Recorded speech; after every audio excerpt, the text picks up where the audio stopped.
Hello everyone. Have you ever wondered, behind each robust, delicious cup of coffee we enjoy daily, how much effort and work need to be invested to create that flavor? Each coffee bean needs to go through a careful and meticulous processing procedure before roasting, grinding, and brewing. In this video, join us in discovering the processing procedure of green coffee beans. Everything starts at the farm. Here, farmers carefully manually harvest each coffee berry, selecting only ripe berries. Harvesting occurs not just once, but is staggered, ensuring both sufficient yield and quality, and to maintain that the ripe berry ratio is 99-100%. After harvesting, the coffee is processed using specialized processing methods. The three most common methods are dry processing, wet processing, and honey processing, each of which imparts unique flavors to the coffee beans. First, let's explore dry processing. After being carefully selected during the harvest, coffee beans are directly sun-dried for about 2 to 4 weeks. During this time, coffee berries gradually dry out and turn a deep brown color. After the drying process,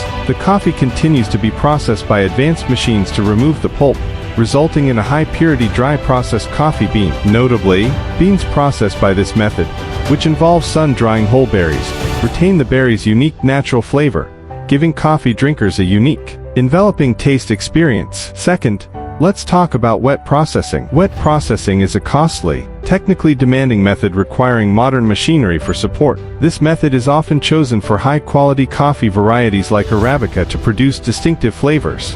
The wet processing is as follows. Step 1. After harvesting, the coffee is thoroughly washed to clean dirt, leaves, and substandard berries float to the top and removed during this stage. Step 2.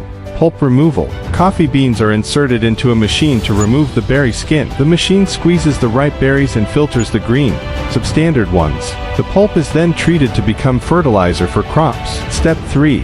Fermentation. After pulping, the coffee bean has a slimy layer surrounding it. Fermentation occurs by immersing the beans in large water tanks and fermenting for 2 to 4 days. During fermentation, most of the coffee quality is determined, 80%. Once the slimness disappears entirely, the bean surfaces become harsh, no longer slippery. Then, the farmers will wash the coffee beans thoroughly before sun-drying or machine drying them. Step 4.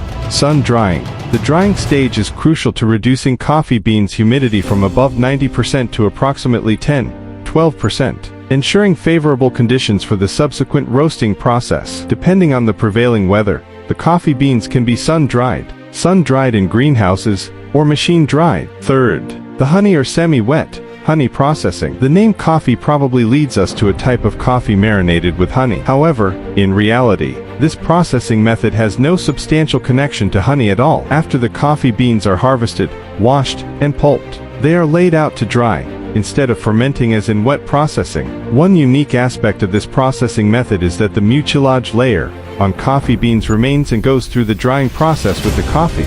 During drying, the slimy layer envelopes the coffee bean.